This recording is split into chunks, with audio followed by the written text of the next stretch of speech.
Hi there. You'll notice a slightly different format here with me sitting down as opposed to pacing around in my garage. Now this, of course, is not the greatest backdrop on planet Earth. Alright, so let's get started with this book right here, The Day After Roswell. So the book is written by a retired colonel named Philip J. Corso.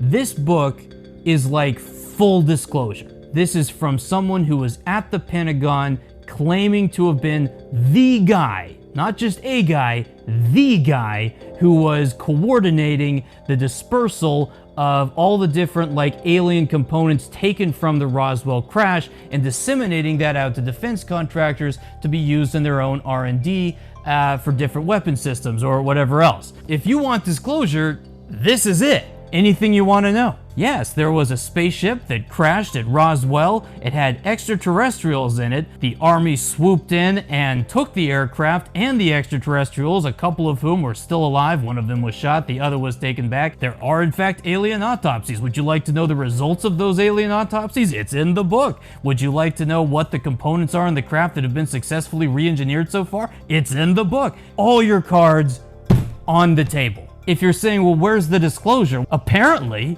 it was the day after Roswell. Because here's the thing, when someone like Corso is in the military at a really high level and he has all these really top secret clearances for stuff, when you leave the military, it's not like you can just freely write what all the classified secrets were that you saw while you were in the military. So for example, when I read See No Evil by Bob Baer, and he was a former CIA agent, and he wrote this tell-all book about his experiences as a CIA operative in Afghanistan and elsewhere. In the text of the book, there was a whole bunch of stuff that was redacted. So he wrote his manuscript, he turned it into the CIA, they had their personnel look it over, they redacted parts that they didn't want to be disclosed, they give it back to him and the publisher, and then they publish. And that's how he has to do it legally in order to publish the book. And it's the same with the Pentagon, I would imagine, especially when you have this level of top secret security clearance and you're revealing secrets of this nature. If these things are all true and the Pentagon was like, well, yeah, go ahead, publish it. It's fine with us. Screw it. Then in a way, that was disclosure right there. That was just an indirect form of the Pentagon agreeing to disclose the UFO phenomenon, at least most of it, by allowing a book like that to get published. Now I know that some people would argue that well, see, if they went after him, well then that means that would just confirm everything he was saying was true, and then that would be admitting that UFOs are real, etc. Now I understand that argument, I do, and it might be true, but just think of it this way. That means that essentially the Pentagon or the wider national security establishment in general, they essentially wouldn't be able to keep any secrets at all. Now, first of all, it's very important to realize that Corso did not write the book, okay? A guy named William J. Burns, he wrote the book. And let me just get into that. This book was technically written when Corso was 90 years old. The guy died at I think 93, 94 years old, a year after the book was published. So it was essentially being written when he was in his early 90s. And the guy who wrote the book was a professional writer. Now, I can tell you that writing a book is no small feat, okay? And it's definitely something that requires quite a bit of skill, not only in terms of the fluidity and clarity of the writing, but also in terms of the pacing of essentially the story across such a long piece of material. And The Day After Roswell is very well written. This was written by a professional writer, not a 90-year-old man who just banged it out on his typewriter within a few months. I would assume that what happened, this guy William J. Burns and Philip J. Corso probably had lengthy interviews in which Corso told him everything he knew, Burns took notes, etc. And essentially Burns was a ghostwriter for the book. It's one of two things really. It's either that Corso is just lying about everything, he just decided to just make the whole thing up and go out with a bang at the age of 90, or he's telling the truth. And if that's the case, then full disclosure has already happened.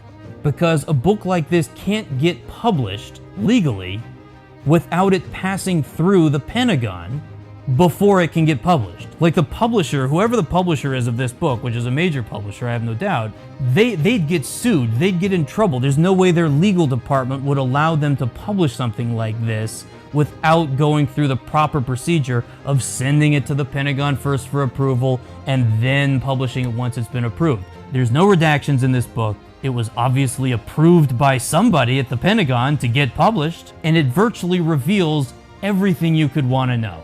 That's what this book gives you. And it's given to you not by someone writing about somebody else's experience. No, it's given to you by a reputable, high-level military officer who is in charge of disseminating the different technologies of the spacecraft to other defense contractors and incorporating it into different R&D projects, etc. This was like the guy at the center of it all. And this came out in the 90s. This came out in the late 90s. We're in 2021 right now. And people still act like disclosure hasn't happened. But the point is, yes, this is really happening. Yes, this is an actual part of the reality that we're living in. There are aliens. They are visiting Earth. The government has several of them in probably little formaldehyde jars somewhere, and they're studying them as we speak. Bob Lazar probably was reverse engineering an actual alien spaceship at S4, etc. But the one impression I would like to leave you with is that there is a lot more going on with the whole UFO story than just, well, there's some sort of little round balls flying up in the sky and we've got this kind of grainy footage of it, and what's going on with this, and why won't the Pentagon answer our questions? There's so much more to it than that.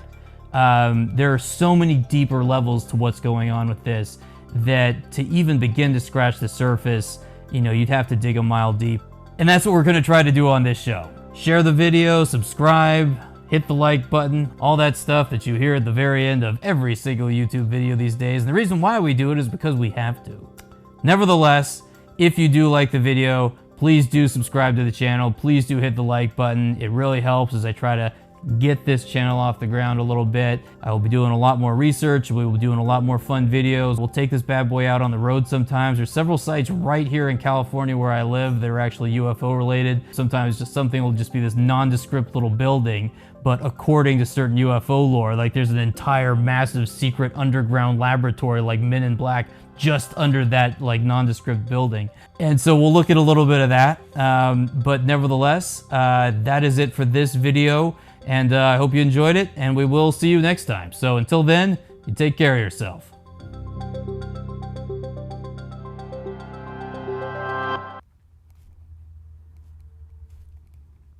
Jot down a few notes real fast, and then we'll get going. This is how much preparation I put into doing these. As I actually turn on the camera and start recording, this is when I start doing the notes on what I should talk about.